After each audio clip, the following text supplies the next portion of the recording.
दो भाइयों की जीत की कहानी, दिवाली क्रैकर्स का बिजनेस। एक गांव में राजू और रवि नाम के दो भाई रहते थे। दोनों ने सरकारी कॉलेज में डिग्री तक की पढ़ाई की थी।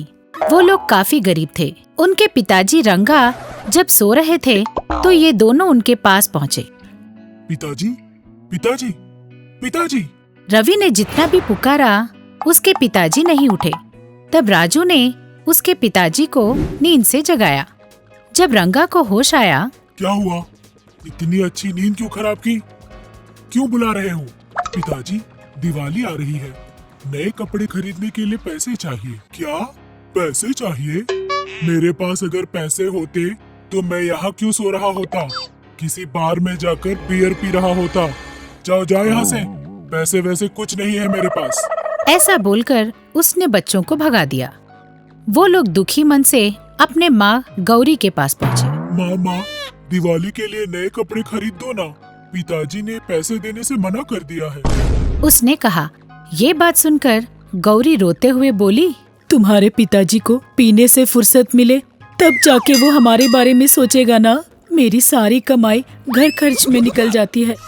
मेरे पास भी पैसे नहीं है बेटा, अगले साल जरूर खरीदूंगी। ऐसा बोलकर वो अपने काम के लिए चली गई। दुखी मन से दोनों भाई घर से बाहर निकलकर रास्ते में चलते हुए जा रहे थे। जाते जाते, अरे भाई, हमारे घर की परिस्थिति बिल्कुल ठीक नहीं है, हमें कोई न कोई नौकरी ढूंढ लेनी चाहिए। हाँ यार, मुझे भी यही लग रहा है। इस तरह दोनों बातें करते हुए आगे जा रहे थे कि थोड़ी दूर पर एक बहुत बड़ा ट्रक रुका हुआ दिखाई दिया। उसे देखकर दोनों उस रुके हुए ट्रक के पास जाते हैं। क्या हुआ भाई? अरे भाई, टायर पंचर हो गया, जरा मदद कर दो ना। अरे उसमें क्या है सिंह भाई, जरूर मदद करेंगे। आप जाकर वहाँ खड़े रहिए, हम कर देंगे। ऐसा बोलकर उन्होंने सिंह को वहाँ से भेज दिया और दोनों भाइयों ने मिलकर टायर बदल दिया। बहुत बहुत शुक्रिया, ये लो, ये पैसे रख लो। अरे नहीं नहीं भाई, हम मदद के लिए पैसे नहीं लेते। एक बात बताओ भाई, ये ट्रक इतना बड़ा है, इसमें कौन सा सामान है? भाई दिवाली आ रही है ना, इसमें दिवाली के पटाखे हैं, गोडाउन ले जा रहा हूँ। अच्छा, क्या हम भी आपके साथ गोडाउन चल सकते हैं भाई? गाड़ी अपनी ही है, चलो मेरे साथ। ऐसा बोलकर सिंह ने उन दोनों भाइयों को अपने साथ गोडाउन लेके गया। वहाँ सामान उतारने के लिए कोई नहीं था, तो सिंह को फिर से इन दोनों की मदद लेनी पड़ी। सारा लोड उतार देने के बाद उस गोडाउन का ओनर अजय आया और इन दोनों भाइयों को देखकर बोला, सिंह भाई, कौन है ये लड़के? साहब, इन दोनों ने मेरी बहुत मदद की है। इस तरह सिंह ने सारी बात अजय को बताई। सारी बात सुनने के बाद अजय बोला, लगता है तुम दोनों बहुत अच्छे इंसान हो। तुम्हें जो मदद चाहिए मांग लो, मैं जरूर करूँगा। साहब, आपके पास अगर कोई नौकरी हो तो दिलवाइए ना। नौकरी? तुम क्या नौकरी करोगे भाई? तुम लोग भी पटाखे का एक दुकान लगाकर व्यापार करो। दिवाली का सीजन है ना, अच्छी चलेगी। लेकिन हमारे पास दुकान लगाने के पैसे नहीं है। मैं तुम्हें माल होलसेल में बेच दूंगा। तुम दोनों भले इंसान लगते हो। तुम लोगों को 50% डिस्काउंट भी दूंगा। सामान लेकर दुकान लगा लो और बाकी के पैसे आधे अभी दे देना और आधे बिजनेस होने के बाद दे देना। उसने कहा। अजय की बात सुनकर दोनों भाई खुशी से एक दूसरे का चेहरा देखते रह गए। बहुत बहुत शुक्रिया सर, आपका एहसान हम कभी नहीं भूलेंगे। आप हमें 2 दिनों का वक्त दीजिए, पैसे लाकर माल ले जाएंगे। ऐसा बोलकर दोनों वहाँ से अपने घर पहुँचे। घर आकर माँ, पता है आज क्या हुआ? राजू ने पूरी बात अपनी माँ को बताई। सारी बात सुनकर गौरी बोली, मौका तो बहुत अच्छा है, लेकिन अभी की अभी उतने पैसे कहाँ से लाएंगे बेटा? कोई हमें उधार देने वाला भी नहीं है। मेरे चांदी के कड़े ले जाओ, उन्हें बेचकर दुकान लगा लेना। ऐसा बोलकर वो अपने पैरों से कड़े निकालकर बच्चों को देती है। उसे बेचकर जो पैसे आते हैं उन्हें लेकर दोनों अजय के पास जाकर माल ले लेते हैं। पैसे लेकर अजय बोलता है, ले जाओ, दिवाली आ रही है, मैं चाहता हूँ कि तुम्हारा बिजनेस बहुत अच्छा चले, लेकिन एक बात कह देता हूँ, पहली बार है इसीलिए 50% डिस्काउंट दिया है। अगली बार कुछ नहीं मिलेगा और बाकी के पैसे भी जल्द ही लौटा देना। ठीक है सर, पहले हम आपके पैसे लौटा देंगे, बाद में हम दूसरे खर्चे देखेंगे। आप माल दे दीजिए। ऐसा बोलकर दोनों ने अजय के पास से कई तरह के पटाखे लिए और गांव में जाकर दुकान लगा दी। हाँ, आइए बाबू आइए। अमिताभ जैसे रॉकेट, शाहरुख खान जैसे बॉम्ब और सलमान जैसे मिशन गन। आइए बाबू आइए। इस तरह वो बेचते हुए चिल्लाने लगा। इधर राजू ग्राहकों को जरूरत के सामान देने में व्यस्त हो गया। इस तरह 4 दिनों में ही उन्होंने सारा माल बेच दिया।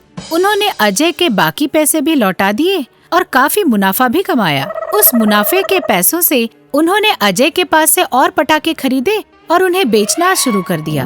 जब तक दिवाली का सीजन चला, उन्होंने खूब पैसे कमाए और उनकी मुश्किलें दूर हो गईं।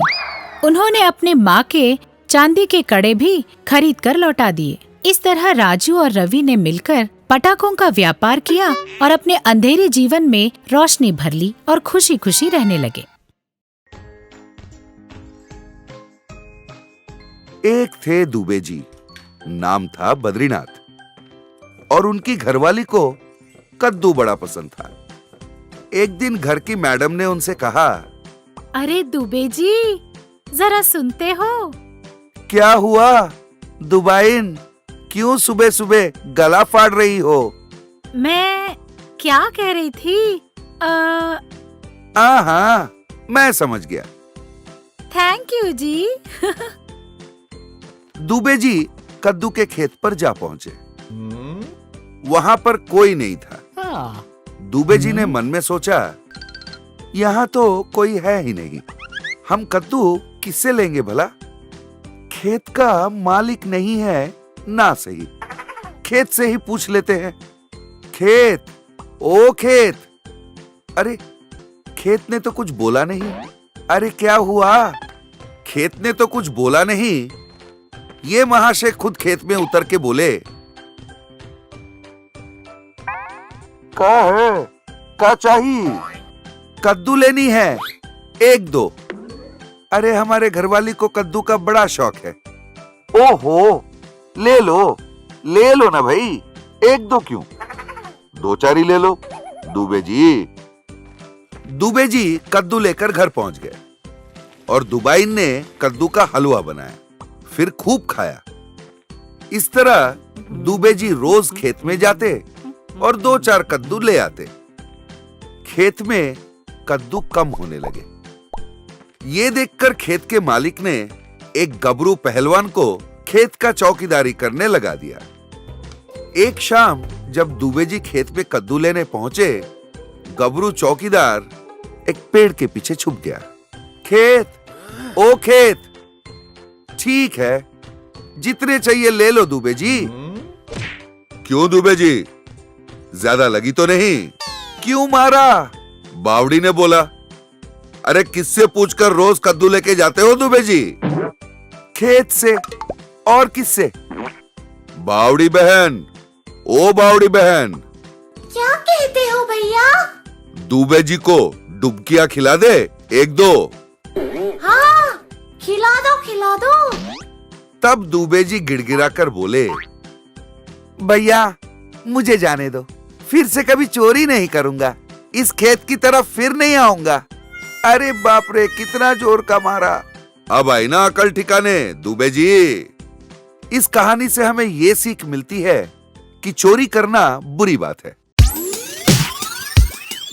दादा टीवी। इस तरह के कई और मनोरंजक और ज्ञानवर्धक कहानियों के लिए बने रहिए हमारे साथ।